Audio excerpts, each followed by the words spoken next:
ಕಾಂಗ್ರೆಸ್ನಲ್ಲಿ ನಡೀತಾ ಇರುವಂತಹ ಬದಲಾವಣೆಯ ಚರ್ಚೆಯ ಬಗ್ಗೆ ಸಚಿವ ಎಂಬಿ ಪಾಟೀಲ್ ಮಾತನಾಡಿದ್ದಾರೆ. ಸದ್ಯ ಸಿಎಂ ಕುರ್ಚಿ ಖಾಲಿ ಇಲ್ಲ, ಕೆಪಿಸಿಸಿ ಅಧ್ಯಕ್ಷರ ಕುರ್ಚಿಯೂ ಕೂಡ ಖಾಲಿ ಇಲ್ಲ ಅಂತ ಕೈಗಾರಿಕಾ ಸಚಿವ ಎಂಬಿ ಪಾಟೀಲ್ ಪ್ರತಿಕ್ರಿಯಿಸಿದರು. ಡಿಕೆ ಶಿವಕುಮಾರ್ ಪಕ್ಷದ ಹಿರಿಯ ನಾಯಕರು ಸಾಕಷ್ಟು ಕೆಲಸ ಮಾಡಿದ್ದಾರೆ. ನಮ್ಮ ಪಕ್ಷದ ಹೈಕಮಾಂಡ್ ಎಲ್ಲಾ ನಿರ್ಧಾರವನ್ನ ತೆಗೆದುಕೊಳ್ಳುತ್ತೆ.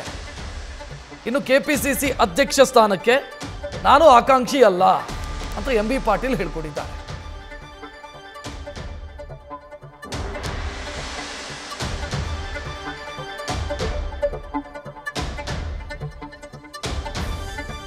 ಪಕ್ಷದಲ್ಲಿ ಹೈಕಮಾಂಡ್ ಸುಪ್ರೀಂ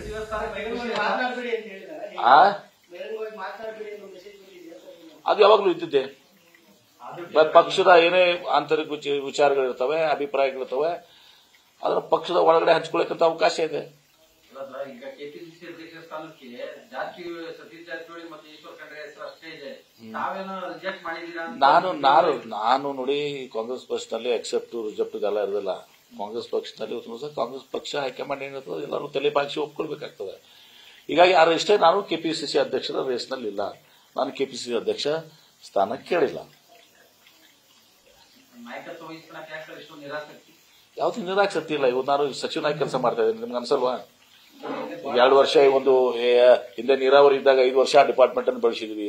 ಈಗ 2 ವರ್ಷ ಇಲ್ಲಿ ಗಣನಾತ್ಮಕವಾದಂತಹ ಬದಲಾವಣೆಗಳನ್ನು ತರಲಿಕ್ಕೆ ಪ್ರಯತ್ನವನ್ನು ಮಾಡ್ತಾ ಇದ್ದೀನಿ.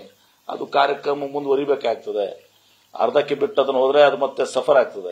ಇದರಲ್ಲಿ ನಂಬಿಕೆ ಇಟ್ಕೊಂಡವನು. ಹಿಂದೆ ನನಗೂ ನೀರಾವರಿ ಮಂತ್ರಿ ಇದ್ದಾಗ ಒಂದ್ಸಲ ನಾನು ಕೆಪಿಸಿಸಿ ಅಧ್ಯಕ್ಷ ಕೇಳಿದ್ರು. ಅವಾಗ ನಾನು ನೀರಾವರಿ ಕಂಟಿನ್ಯೂ ಆಗಬೇಕು ಅಂತೇಳಿ ಅವಾಗೂ ಕೂಡ ನಾನು ಹೇಳಿದ್ದೆ. ವೀರಶೈವ ಲಿಂಗಾಯತ ಸಮುದಾಯಕ್ಕೆ ನೆಕ್ಸ್ಟ್ ನಾಯಕತ್ವ ಸಿಗಬೇಕು ಅನ್ನೋ ಒಂದು ಕೂಗು ಕೂಡ ಇದೆ. ಅದು ಬರ್ತದೆ. ಅದೆಲ್ಲವೂ ಕೂಡ ಕಾಲಕ್ಕೆ ತಕ್ಕಂತೆ ಎಲ್ಲವೂ ಕೂಡ ಬರ್ತದೆ. ಅದು ಇರ್ಬೇಕು, ಯಾರಿಗೂ ಕೂಡ ಇಲ್ಲ ಅಂತಲ್ಲ. ವೀರಶೈವ ಲಿಂಗಾಯತ ಒಂದು ದಿವಸ ನಮ್ಮಲ್ಲಿ ರಾಜ್ಯದ ಸುಮಾರು 17% ಅಷ್ಟು ಜನಸಂಖ್ಯೆ ಇದೆ. ಹಿಂದೆ ವೀರೇಂದ್ರ ಪಾಟೀಲ್ ತಮ್ಗೆ ಗೊತ್ತಿದೆ, ವೀರೇಂದ್ರ ಪಾಟೀಲ್ ಮುಖ್ಯಮಂತ್ರಿ ಇದ್ದಾಗ 1989ರಲ್ಲಿ ಐತಿಹಾಸಿಕ 178 ಸೀಟನ್ನು ಪಡ್ಕೊಂಡಿದ್ವಿ.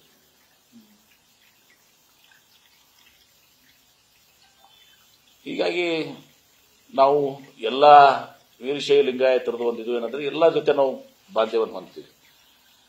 ಇವತ್ತು ದಲಿತರು, ಮುಸಲ್ಮಾನರು, ಹಿಂದುಳಿದವರು ಎಲ್ಲ ಜೊತೆ ಬೆರೆತುಕೊಂಡ ಬಸವಣ್ಣನ ಒಂದು ಇದು ಇದೆಯಲ್ಲ, ನಮಗೆ ಅನುಭವ ಮಂಟಪದ ಇದು. ಹೀಗಾಗಿ ನಾವು ಎಲ್ಲವನ್ನ ಬೆರೆತ್ಕೊಂಡು ಹೋಗ್ತೀವಿ. ಹೀಗಾಗಿ 178 ಸೀಟನ್ನು ನಾವು ಪಡ್ಕೊಂಡಿದ್ದೀವಿ. ತಪ್ಪೇನಿಲ್ಲ. ಅವತ್ತು ದಿವಸ ಬರ್ತದೆ. ಆದ್ರೆ ಈಗ ಸಿಎಂ ಕುರ್ಚಿ ಖಾಲಿ ಇಲ್ಲ ಮತ್ತು ನಮ್ಮ ಕಾಂಗ್ರೆಸ್ ಪಕ್ಷದಲ್ಲಿ ಇವತ್ತು ಹೈಕಮಾಂಡ್ ಅಂತಿಮ ನಿರ್ಧಾರ ಕೈಗೊಳ್ಳುತ್ತದೆ.